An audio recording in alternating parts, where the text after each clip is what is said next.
History teaches that Custer made his last stand at the Little Bighorn. But what if the story you know is only half true? One Lakota warrior, Chief Gall, witnessed it all, and his account doesn't just question the official version, it turns it upside down. From desperate retreats and jammed rifles to savage hand-to-hand combat, Gall's forgotten testimony reveals a version of this legendary battle most Americans have never heard. This is the untold story of Custer's last stand, through the eyes of the man who helped bring it to an end. Before we continue, make sure to like this video and subscribe so you don't miss what's coming next. Gall stood over the lifeless bodies of his wives and children, the smoke still rising, the cries of battle echoing in the distance. In that moment, something inside him shattered. He swore he would take vengeance on every soldier who had brought death to his family. What followed was nothing like the clean, heroic tale America told its children.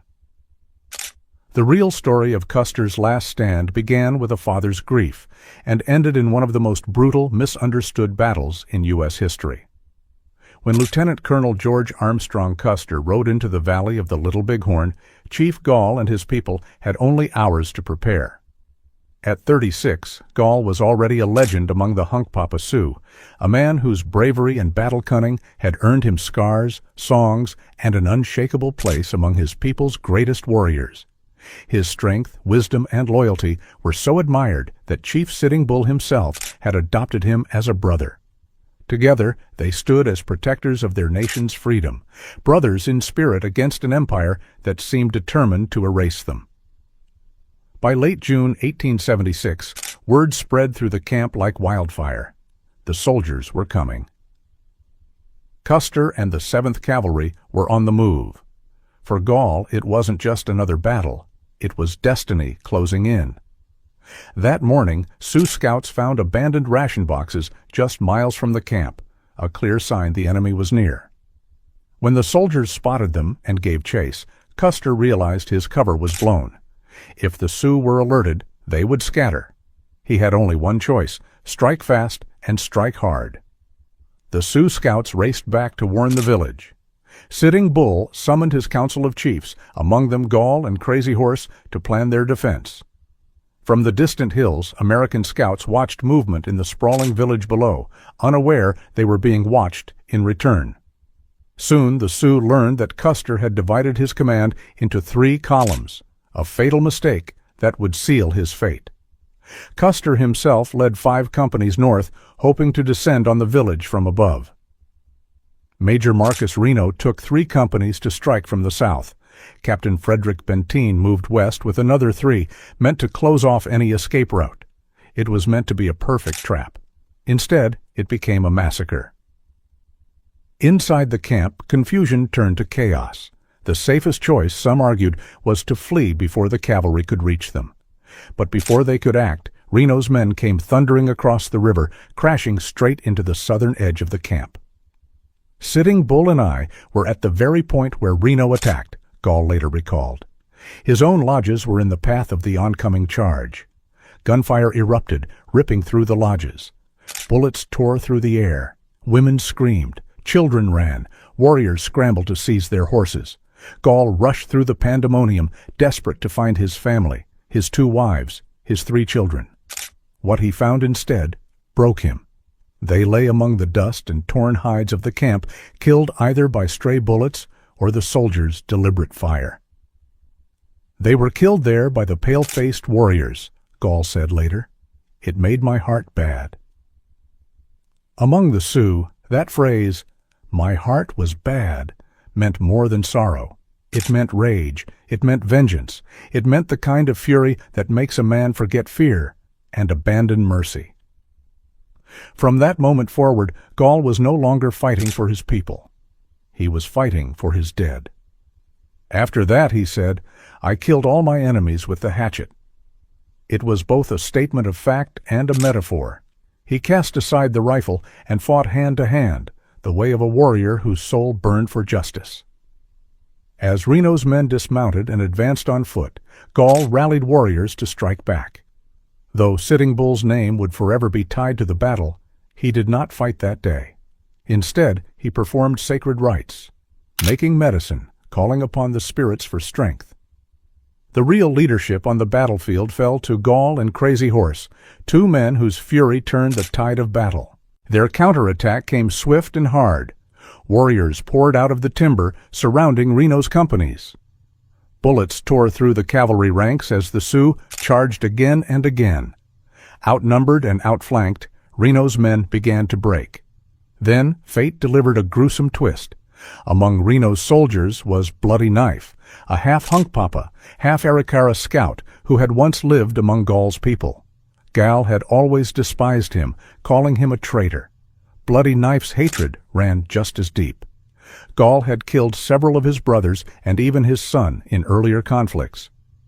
Now the two mortal enemies faced each other again across the battlefield. Moments later, a bullet tore through Bloody Knife's skull, splattering blood across Major Reno himself. Gall hadn't fired the shot, but in his heart it felt like destiny had finished the feud for him. Reno, drenched in his scout's blood, panicked. He lost command. His men broke and fled across the river in chaos, their charge collapsing into a rout. The Sioux warriors gave chase, cutting soldiers from their horses, dragging them into the mud, striking them down in hand-to-hand combat. The water ran red. More than 30 Americans fell before the survivors scrambled to the bluffs for safety. Gall wanted to finish them, to hunt Reno's survivors to extinction. But new cries rose from the north. Another column was approaching. Custer. Gall gathered a few warriors and rode hard toward the distant gunfire. What he saw would become one of the most debated accounts in history. He claimed he spotted Custer's men advancing cautiously along the ridges, pausing as they caught sight of the enormous Sioux village below. One officer rode forward to study the ground through binoculars, a man with shorter hair than most. Gall didn't realize until much later that it was Custer himself. Long Hair, as the Sioux called him. Custer hesitated. Perhaps, Gall thought, he finally understood the scale of what he had walked into. Thousands of warriors, ready to defend their homes. Gall said it was then, not later, that his warriors struck first, catching Custer's men before they could organize an attack. If true, it would mean Custer's last stand wasn't an assault at all, but a desperate defense. Yet not all witnesses agreed. Others remembered Custer charging first, only to be repelled. Either way, by the time Gall reached the northern hills, the battle had descended into pure chaos. Custer's 5 companies were trapped. The soldiers' Springfield carbines jammed under the pressure of rapid fire, forcing them to throw them aside and fight with revolvers. Warriors swarmed from every direction, some armed only with hatchets or clubs. They used the terrain itself as a weapon, driving stampedes of horses through the cavalry lines, scattering men and cutting off escape. Gall later said, "It was a slaughter. We took no prisoners. Our hearts were bad, and we cut and shot them all to pieces." As the battle raged, Custer's forces split in two. On one ridge, Custer and his brother Tom fought alongside companies C, E, and F, making their last stand atop what would later be called Custer Hill. Gall never saw Long Hair die, nor did he claim the kill. But he was certain that Custer's band fell quickly, overwhelmed and surrounded. To the southeast, another group, Captain Miles Keogh's Apern Company and Lieutenant James Calhoun's L Company, fought to the last man.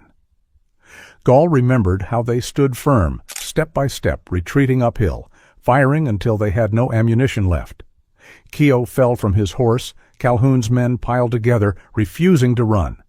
Their bodies were found later, clustered in the dust, a testament to soldiers who chose death over surrender. They fought strong, Gall said, but it did not save them. The entire Custer engagement lasted less than an hour, but the greater battle was not yet over. Gall turned his horse south once more, seeking Reno, and perhaps one final measure of revenge. Reno's surviving men had dug in on a hilltop, desperate and disorganized. By late afternoon, Captain Benteen arrived with reinforcements, bringing their total to over 400. They pushed toward Custer's last known position, unaware that every man in his column was already dead. The Sioux and Cheyenne warriors descended on Reno Hill in a fury. The Americans formed a defensive circle, firing from shallow trenches as bullets and arrows rained down. Gall and Crazy Horse commanded the encirclement, but neither wanted to waste lives in a night attack. Instead, they chose patience. Starvation and thirst would finish the job. "They will fall into our hands," Gall told his men, "when the thirst burns in their throats and drives them mad for water." By morning, the soldiers were delirious from heat and dehydration. The wounded moaned for water. A few brave men crawled toward the river, only to be picked off by Gall's sharpshooters. The fight for a single bucket of water became an act of heroism, later earning several soldiers the Medal of Honor. Then, as the afternoon sun blazed overhead, the end arrived. Sioux scouts on the bluffs saw dust clouds rising on the horizon. The Big Dust, Gall called it. It was General Terry and General Gibbon's forces approaching. The army was closing in. The signal went out. It was time to disappear. Sitting Bull ordered the camp broken, and by sunset, the great Sioux village was on the move, slipping westward into the Bighorn Mountains. The Battle of the Little Bighorn, or as the Sioux would call it, the Battle of the Greasy Grass, was over. For the Sioux and Cheyenne, it was a stunning victory. For the U.S. Army, it was a national humiliation. But that victory was short-lived. Within months, the American military unleashed an unrelenting campaign of retribution. Villages were burned, herds slaughtered, and by year's end, the Sioux were forced to surrender or flee. Gall followed Sitting Bull north into Canada, clinging to the last shred of freedom. But even that wouldn't last. In time, the two brothers-in-arms grew apart. Gall eventually returned to the United States, settling at Standing Rock Reservation. There, he did something no one expected. He embraced Christianity, made peace with the government, and even became friendly with American officials. To some, it was betrayal. To others, it was survival. In 1886, 10 years after the battle, Gall returned to the Little Bighorn as an honored guest for a commemorative ceremony. For the first time, Americans listened to the story from the other side. Speaking in Lakota English and sign language, Gall tried to explain what had really happened and what it had cost, but the story he told was never fixed. Each retelling changed, details blurred, events rearranged. Newspapers like the Chicago Tribune and St. Paul Pioneer Press published conflicting versions. In some, Gall said he fought Reno. In others, only Custer. In one, his family's death vanished from the tale entirely. Was Gall shaping his story for different audiences? Were reporters mishearing, mistranslating, or simply embellishing? Historians still argue about it to this day. Yet no matter the inconsistencies, one truth stands unshaken. Gall's voice gave America something it had never heard before, the native side of the story. His testimony, raw and human, pierced through a century of myth-making and forced history to confront its other half. And through it all, the image of Gall remains, a warrior, a father, a survivor, standing over the ashes of his world, determined that the memory of his people and the truth of that bloody day on the greasy grass would never be buried again.